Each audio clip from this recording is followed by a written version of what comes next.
ہیں کہ قدیم شہر ایسا ہی تھا جہاں سورج ڈھلنے کے بعد پورا شہر صرف ایک چراغ کی روشنی سے زندہ رہتا تھا، اور جس رات وہ چراغ بجھا لوگوں نے ایک دوسرے کو پہچاننا چھوڑ دیا۔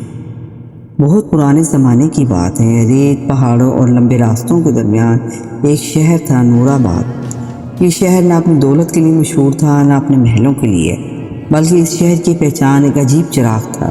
شہر کے بیچوں بیچ ایک بہت اونچا سنہری چراغ لگا تھا۔ لوگ کہتے ہیں جب تک یہ چراغ جلتا رہے گا نور آباد زندہ رہے گا، لیکن عجیب بات یہ تھی کسی نے کبھی اسے جلاتے نہیں دیکھا تھا، نہ اس میں تیل ڈالا جاتا اور نہ آگ، پھر بھی وہ ہر رات خود بخود روشن ہو جاتا۔ سال گزرتے رہے، لوگ اس راز کے عادی ہو گئے۔ پھر ایک رات چراغ نہیں جلا۔ پہلے لوگوں نے سوچا شاید اتفاق ہے، لیکن اگلی صبح کچھ عجیب ہونے لگا۔ بازار خاموش، لوگ بات کرتے مگر ایک دوسرے کی بات بھول جاتے، بچے اپنے کھیل بھول گئے، کچھ لوگ اپنے دوستوں کے نام تک یاد نہ رکھ سکے۔ شہر کے سب سے بوڑھے آدمی نے کہا، چراغ روشنی نہیں دیتا تھا، یہ ہماری یادیں زندہ رکھتا تھا۔ یہ سن کر سب خاموش ہو گئے۔ اسی شہر میں ایک نوجوان رہتا تھا، اس کا نام سمیر تھا۔ وہ نہ امیر تھا نہ طاقتور، مگر اسے پرانی چیزوں اور کہانیوں سے محبت تھی۔ اس نے فیصلہ کیا وہ چراغ کا راز ڈھونڈے گا۔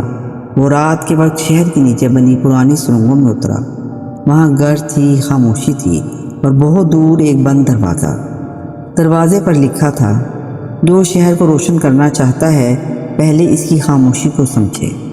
سمیر اندر گیا۔ کمرہ خالی تھا، صرف درمیان میں ایک پتھر رکھا تھا، اس پر ایک پرانی تحریر تھی، چراغ آگ سے نہیں جلتا۔ سمیر نے حیران ہو کر آگے پڑھا، چراغ نئی کہانیوں سے جلتا ہے۔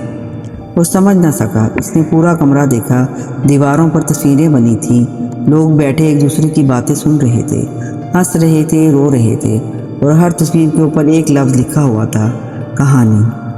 سمیر تیزی سے شہر واپس آیا۔ اس نے اعلان کیا، آج رات سب لوگ میدان میں جمع ہوں گے۔ رات ہوئی، سب لوگ آ گئے۔ سب انتظار کر رہے تھے کہ وہ چراغ کیسے جلائے گا، مگر سمیر نے کچھ اور کیا۔ وہ بیٹھ گیا اور ایک چھوٹی سی کہانی سنانا شروع کی، ایک بڑھئی کی جس نے اپنا آخری کھلونا اپنے بیٹے کے لیے بنایا۔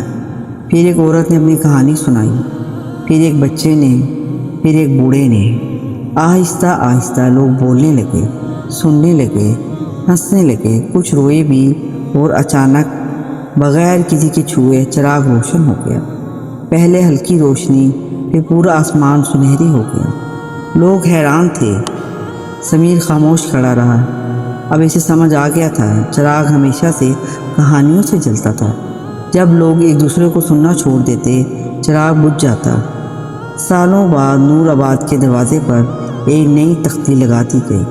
اس پر لکھا تھا، جب شہر خاموش ہو جائے ایک نئی کہانی سناؤ۔